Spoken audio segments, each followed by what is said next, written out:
Welcome, नमस्ते। Easy ज्योतिष में आपका स्वागत है।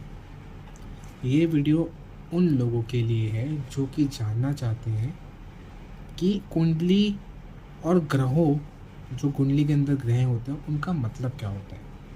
मैं ये वीडियो इसलिए बना रहा हूँ ताकि जब आप अपनी कुंडली कभी खोल के देखें, जैसे आप टीवी पे देखते हैं, अलग शोज़ में देखते हैं, ये कुंडली, ये ग्रह है, ये दशा, ये प्रत्यंतर दशा, ये महादशा, ये सब चीज़ें आपने बहुत सुनी होंगी। मेरा वीडियो बनाने का पर्पस ये है कि आप जब भी आप अपनी कुंडली खोलें, देखें, किसी को दिखाने से पहले, किसी ज्योतिष के पास जाने से पहले आप अपनी कुंडली का आंकलन खुद कर सकें।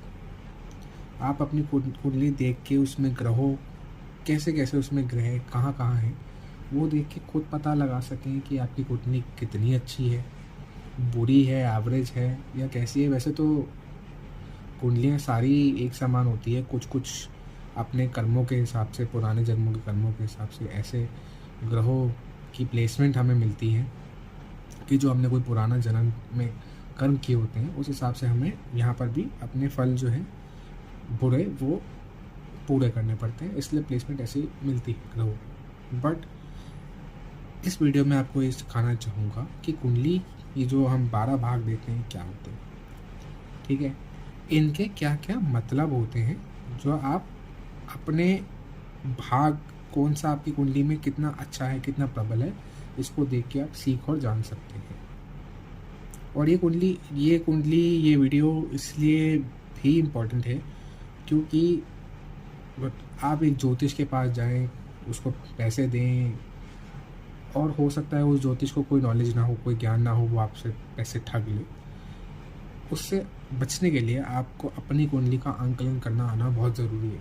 मैं तो चाहता हूँ कि अपनी अपनी कुंडली इंसान को, हर व्यक्ति को पढ़नी आनी चाहिए, हर व्यक्ति को अपनी कुंडली देखनी आनी चाहिए। इसलिए मैंने ये वीडियो बनाई है ताकि कुंडली, जो ये आपको अलग अलग खाने दिख रहे हैं, ये क्या चीज़ है और इसका क्या मतलब है, आप इनको पहचान सकें। नेक्स्ट वीडियो के अंदर हम ग्रह के बारे में, कि अगर इन खानों के अंदर ग्रह हो अलग अलग, तो हम उनको कैसे, ग्रहों और राशियों की हम नेक्स्ट वीडियो में बात करेंगे।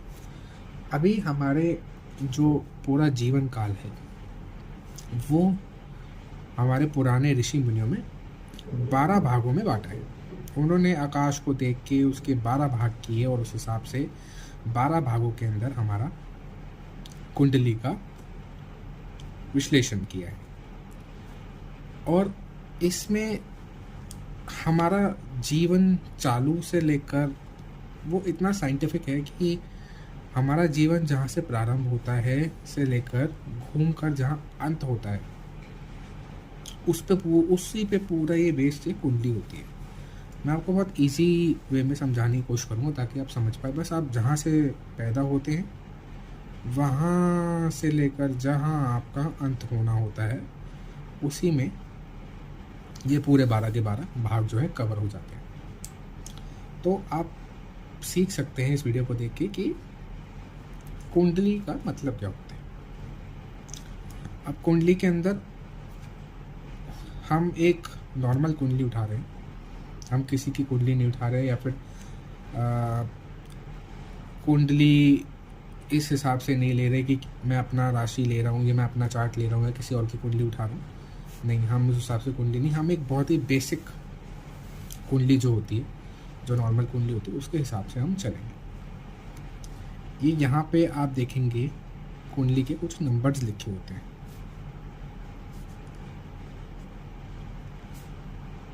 आप अपनी कुंडली जब भी उठाएंगे तो ये कुंडली में नंबर्स लिखे होते हैं।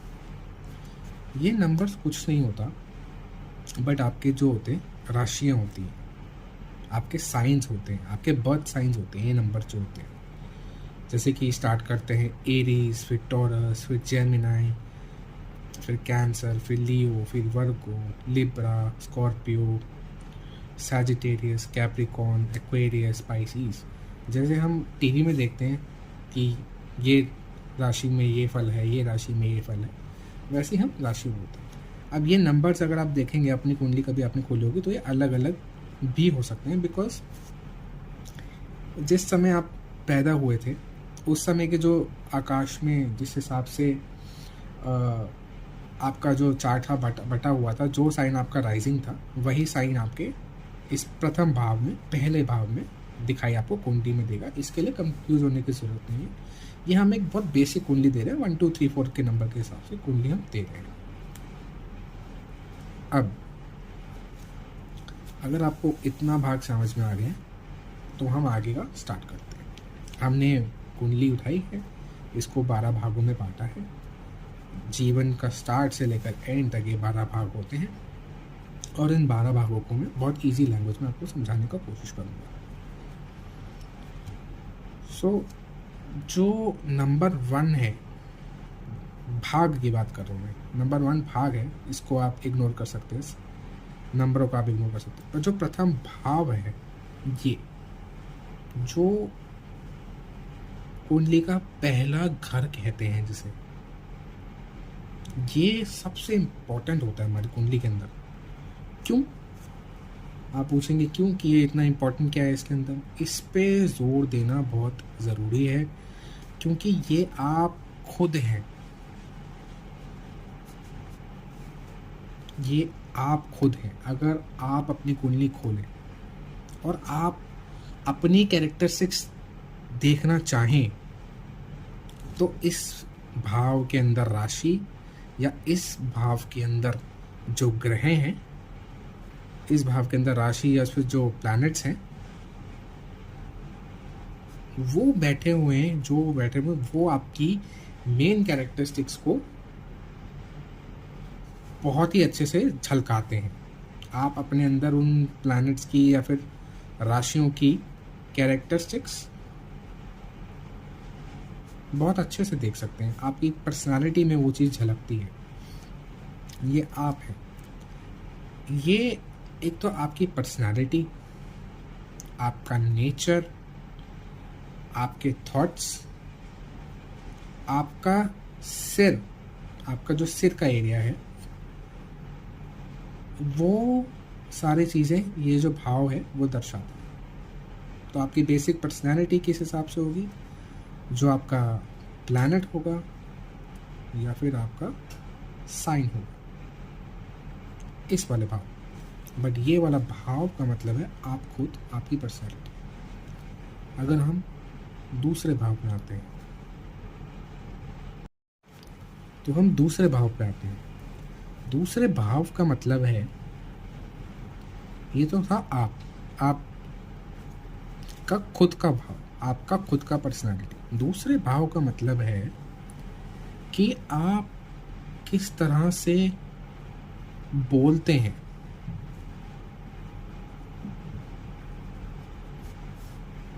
आप किस तरह से बोलचाल करते हैं। ये दूसरा भाव का मतलब है। बोलते हैं आप बोलते कैसे हैं, आप इस दुनिया में कितना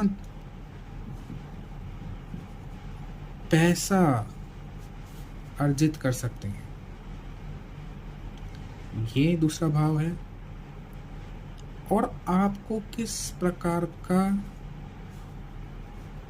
खाना, आपके फूड चॉइसेस क्या है, आपको खाना कितना भाता है, नहीं भाता, सात्विक है, तामसिक है, किस प्रकार का खाना खाते हैं। तो दूसरा भाव बताता है कि आप बोलते कैसा है, आप कितना पैसा कमाते हैं इस दुनिया के अंदर आते हैं जब आप, और आपका खाना कैसा। देखिए, जब मैंने आपको बताया था कि ये आपके जीवन के शुरुआत से एंड तक के चार्ट है, तो मैं आपको एक शॉर्ट फेज में 3rd हाउस से पहले आने से पहले, तीसरे क्षेत्र में, तीसरे घर में आने से पहले आपको एक शॉर्ट से एक जर्नी देना चाहता हूँ ताकि आपको ये आसानी से समझ पाए। पहला घर आप ऐसा मान लीजिए कि आप इस दुनिया में पैदा हुए। दूसरा आप ये मान लीजिए जब आपने बोलना सीखा। तीसरा आप ये मान लीजिए जब आपने चलना फिरना सीखा। चौथा आप मान लीजिए जब आप अपनी मम्मी के केयर में होते हैं, आप अपने घर को पहचानते हैं, आसपास के लोगों को पहचानते हैं। पाँचवा आप ये मान लीजिए जब आप पढ़ने जाते हैं स्कूल कॉलेज। छठा आप मान लीजिए जब आप नौकरी करने चालू कर देते हैं। सातवां आप मान लीजिए जब आप शादी कर लेते हैं नौकरी करने के बाद। आठवां मान लीजिए जब आप शादी कर लेते हैं, उस नौकरी करते हैं, उसके बाद जो आपकी लाइफ में स्ट्रगल्स हैं, वो स्ट्रगल पे पैसा खर्च होता है, बीमारियों पे और आने वाली दिक्कतों में, आठवां है। नौवां घर होता है पूजा पाठ का, क्योंकि आप फिर पूजा पाठ भी करते हैं। फिर उसके ऊपर 10वां घर होता है जब आप अपने लाइफ में जब स्टेबल होने के लिए अपने बच्चों के लिए पैसा कमाते हैं, जब आप एक स्टेबल करियर देना चाहते हैं अपनी फैमिली को, अपने बच्चों को। 11वां घर होता है जब आपको रिटायरमेंट के आसपास सारा फेम नेम धन अर्जित होता है। और 12वें घर में आके आपकी लाइफ यहाँ पे आप मोक्ष पाना चाहते हैं। तो ये आपकी नहीं पूरी साइकिल। अब हम तीसरे घर पर आते हैं। तीसरा घर ये बताता है कि हमारे छोटे भाई बहन, लिटिल सिबलिंग्स, छोटे भाई बहनों के बारे में आपको तीसरा घर बताता है। तीसरा घर हम लाइफ में कितना दमखम रखते हैं, कितना करेज रखते हैं, कितना टैलेंट रखते हैं, उसके बारे में भी बताता है। तीसरा घर हमें छोटी यात्राओं के बारे में भी बताता है, शॉर्ट ट्रैवल्स के बारे में भी बताता है। माफ़ कीजिएगा ये थोड़ा मैसी हो गया, बट मैं आपको सिखाना चाहूँगा, आप इसको नोट डाउन भी कर सकते हैं अगर चाहे तो तीसरा घर आपके पड़ोस, अगर आपको ये दिख रहा है मैं यहाँ लिख देता हूँ, आपके पड़ोसियों के बारे में भी आपको बताता है। तीसरा घर आपके पड़ोसियों के बारे में भी आपको बताता है। तो तीसरा घर हमें क्या क्या बताता है कि हमारे छोटे भाई बहन कितने हैं, कैसे हैं, साथ देंगे नहीं देंगे, उनके साथ अच्छा कर्मा है बुरा कर्मा है। तीसरा घर हमारे अंदर कितना करेज है, कितना दमखम हम रखते हैं ज़िंदगी में, कितना टैलेंट रखते हैं, कितने हमारे, मैं कैमरा अदा करता हूँ, शॉर्ट ट्रैवल्स हैं लाइफ में। और हमारे आसपास के जो पड़ोसी हैं वो हमें कैसा ट्रीट करते हैं, या फिर वो कैसे है, या उनके साथ कैसे सिचुएशन चल रही है, तीसरे घर से हमें पता चलता है। ठीक है, तो तीसरे घर में अगर हम अपने भाई बहनों से क्लोज़ हैं, या भाई बहन हमारे लिए अच्छे नहीं हैं, हम उनसे दूर जा रहे हैं, पास जा रहे हैं, कितना साथ देंगे कितना साथ नहीं देंगे, है भी या नहीं, तो तीसरे घर में हम पता कर सकते हैं। तीसरे घर से हमारे पास कितना बल है, कितना बलाबल है, हम एक बहुत करेजियस टाइप के इंसान है या फिर एक डरपोक इंसान है, हम कुछ करने की चेष्टा बल रखते हैं नहीं रखते, उसके बारे में बताता है। हमारे टैलेंट्स क्या क्या है, हमें क्या क्या चीज़ें पसंद है, और जो हम छोटी यात्रा करते हैं उसके बारे में बताता है। चौथा घर, ये जो चौथा घर है, चौथा घर हमारा मदर का घर है। चौथे घर से हम अपने मदर, उनकी हेल्थ, उनसे क्लोजनेस, उनसे डिस्प्यूट, उनसे कोई भी लड़ाई झगड़ा, उसके बारे में हम चौथे घर से पता कर सकते हैं। चौथा घर हमारा अपना कंफर्ट दर्शाता है कि हमारा अपना कंफर्ट किन चीज़ों से हमें प्राप्त होता है। चौथा घर हमें अपना घर, जहाँ हम रहते हैं, उसके बारे में भी दर्शाता है कि हम बड़े घर में रहते हैं, छोटे घर में रहते हैं, हमारे आसपास जो घर जहाँ हमारा रहते हैं वहाँ का कंफर्ट कैसा है, क्या वहाँ लड़ाइयाँ हैं या बहुत प्यार है, वो हम इसके बारे में चौथे घर से हम पता लगा सकते हैं। अब आता है हमारा पांचवा घर। पांचवें घर के बारे में हम ये कहना चाहेंगे कि पांचवा घर है हमारी पढ़ाई का। कि हम पढ़ने में कितने अच्छे होंगे अपनी लाइफ में या पूरे होंगे अपनी लाइफ में। आप अपनी कुंडली देख के पता लगा सकते हैं कि हमारी पढ़ाई या किसी और की पढ़ाई ज़िंदगी में कैसी रही होगी। पांचवा घर होता है पढ़ाई का, साथ में लव का। हम अपनी लव लाइफ के बारे में जान सकते हैं पांचवें घर से। पांचवा घर होता है हमारे बच्चों का, जो कि बहुत ही इम्पोर्टेंट है।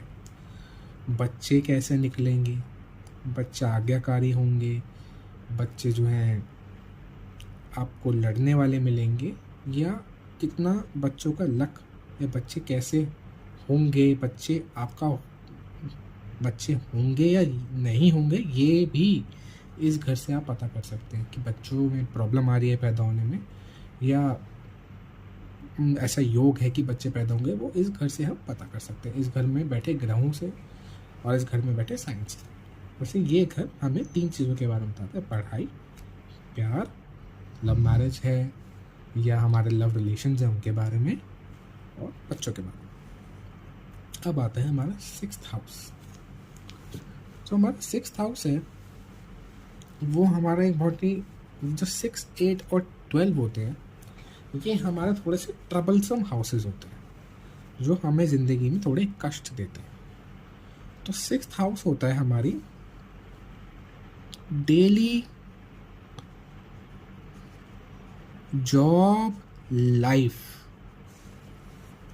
हमारा जो डेली जॉब लाइफ होती है, क्लॉक इन क्लॉक आउट जो हम करते हैं, कितना हमारा जॉब में इंटरेस्ट है, कितना हमारा काम में, रोज़मर्रा के काम में जो हम ऑफिस में करते हैं, कितना हमारा उसमें इंटरेस्ट है, कितना पैशन है, कितना अच्छा है, कितना बुरा है, वो हमारा 6th हाउस दिखाता है। 6th हाउस एक और चीज़ दिखाता है, वो है डिसीज़,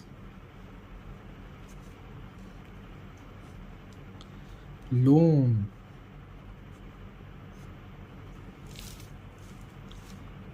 एनिमी, जिसे हम ज्योतिष में कहते हैं रोग, ऋण, शत्रु। 6th हाउस हमारी लाइफ में कितनी बीमारियां होंगी, क्या हम बीमार होंगे ज़्यादा, या हमारी लाइफ एकदम डिसीज़ फ्री होगी, हम लोन लेंगे या हमारी लाइफ लोन फ्री होगी, हमारे कितने शत्रु होंगे, क्या हम उन पर विजय पा जाएंगे या वो हमारा नुकसान कर देंगे। तो ये इन चीज़ों के बारे में भी 6th हाउस से हमें पता चलता है। तो 6th हाउस तक हमने आपको बताया है। अब हम आते हैं 7th हाउस पे। 7th house is the house of सबसे इम्पोर्टेंट काम जीवन का, मैरिज। क्या हमारी शादी लेट है, जल्दी है, कब है, किसके साथ है, और जो हमारा पार्टनर है वो कैसा होगा, उसके बारे में भी बताते हैं। मैरिज हमारा बिजनेस एंड पार्टनरशिप, उसके बारे में भी हमें 7th हाउस से पता चलता है। माफ़ कीजिए अगर मैंने 6 बोला, 7th हाउस से पता चलता है कि हमारी शादी कैसे होगी, हमारा पार्टनर कैसा होगा, कब होगी शादी, पार्टनर अच्छा होगा, बुरा होगा, शादी अच्छी होगी, बुरी होगी, हमारा बिजनेस चलेगा या नहीं चलेगा, हमारे पार्टनरशिप हमें किसी के साथ करनी चाहिए प्रोफेशनली या नहीं करनी चाहिए, उसके बारे में हमें 7th हाउस जो है, 7वां घर जो है बताता है। 8वां घर होता है हमारे हिडन डिजायर्स का। हमारे जीवन में हमारे हिडन डिजायर्स क्या क्या हैं, हम क्या क्या चाहते हैं इस लाइफ से, हमारे अंदर की महत्वाकांक्षाएं क्या हैं इस लाइफ में। और ये घर जो है हमें ये भी बताता है कि 8वां घर जो है, 8वें घर को कहा जाता है कि जो बिलो द ग्राउंड चीज़ें हैं, ज़मीन के नीचे चीज़ें हैं, जो कि वो चीज़ें जो इस धरती पे एग्जिस्ट नहीं करती, जो ऐसी चीज़ें हैं जिसके बारे में हम दुनिया से परे सोचते हैं। फॉर एग्ज़ाम्पल है, आप एस्ट्रोनॉमी के बारे में सोचते हैं, एस्ट्रोलॉजी के बारे में सोचते हैं, आप बहुत डीप थिंकिंग जिस बारे में करते हैं, आप बहुत डीप रिसर्च जिस बारे में करते हैं, वो जो इस दुनिया से नहीं जुड़ी होती, उसके बारे में भी हमारा आठवां घर बताता है। आप कितने डीप तक सोच सकते हैं, डीप रिसर्च कर सकते हैं, बिलो द ग्राउंड चीज़ें ज़्यादा खोद के चीज़ों के बारे में रिसर्च करना, या बिल्कुल ही अलग विषय में सोचना, ज्योतिष के बारे में, भूतों के बारे में, एस्ट्रोलॉजी के बारे में, बहुत ही पारलौकिक चीज़ों के बारे में भी ये 8th हाउस हमें दर्शाता है। 9th हाउस, इसे कहा जाता है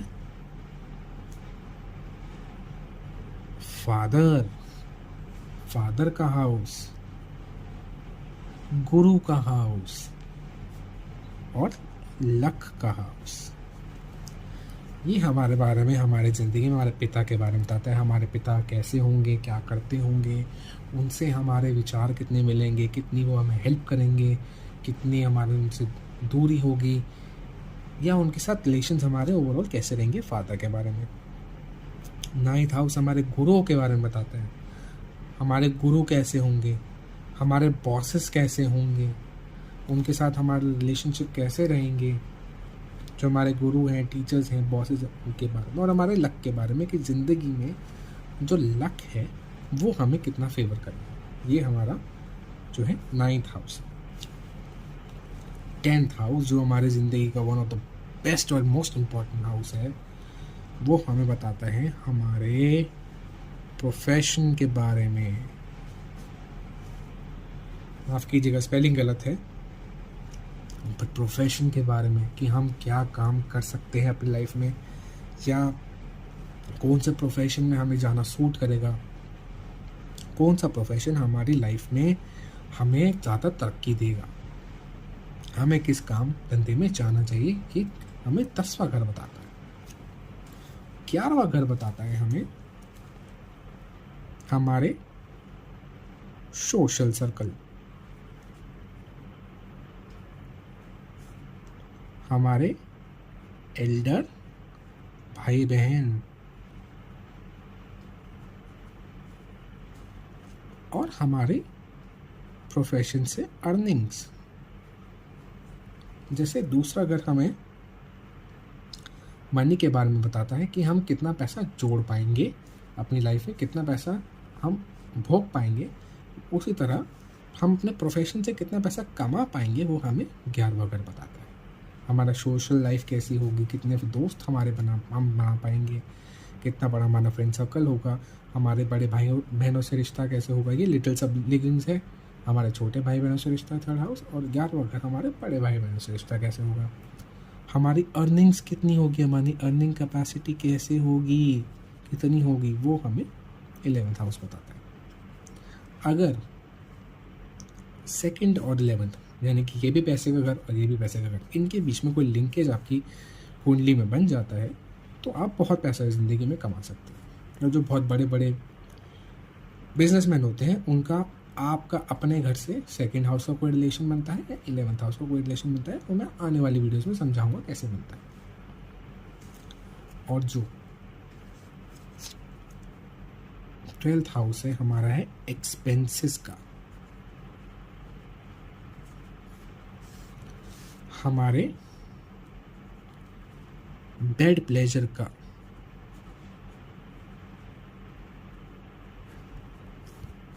हमारे ड्रीम्स का, हॉस्पिटलाइजेशन का,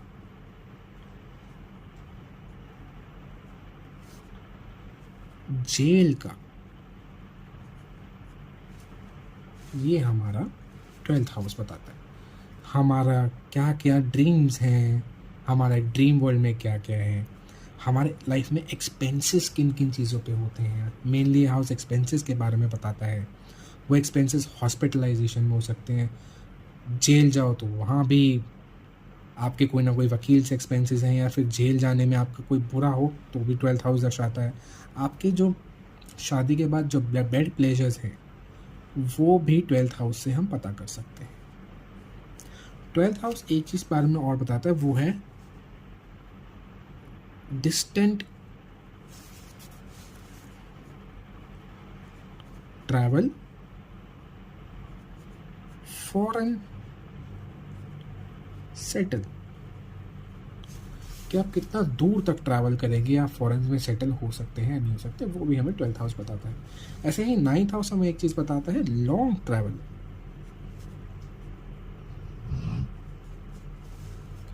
कि हम कितने लंबी लंबी यात्राएं कर सकते हैं, और इससे कि हम किसी और कंट्री में डिस्टेंस ट्रैवल कर सकते हैं या नहीं कर सकते। तो मैं आशा करता हूँ कि आपको आज की वीडियो पसंद आई होगी, आपने नोट्स बनाए होंगे, आपको थोड़ा बहुत कन्फ्यूजन दूर हुआ होगा। इस वीडियो को दोबारा देखें, नोट्स बनाएं, फिर हम अगले वीडियो में आते हैं जिसमें हम ग्रह के बारे में बताएंगे कि कौन से ग्रह या फिर कौन सी राशि जब जब किन किन हाउस में आती है तो उसका कैसा कैसा असर होता है और वो उनका क्या मतलब होता है। बहुत आसान तरीके से उसको भी बताने की कोशिश करेंगे। माफ़ कीजिएगा जो खिचड़ी पक गई है, बट आई होप आपको क्या क्या हमारे अलग अलग जो घर हैं वो उनका मतलब क्या क्या होता है हमारी पूरी ज़िंदगी में। हमारी पूरी ज़िंदगी इन घरों से ही लिंक है। एंड हम जब आप किसी से क्वेश्चन पूछते हैं किसी एस्ट्रोलॉजर से, तो वो आपके ग्रह और घर देख के ही आपके उस क्वेश्चन का पार्ट लेके ही उस घर के अंदर जो ग्रहों की दशा होती है और जो साइन होता है उसको देख के ही आपके क्वेश्चन का आंसर देता है। तो आई होप ये आपको वीडियो पसंद आई होगी। Until next time, keep watching, bye bye.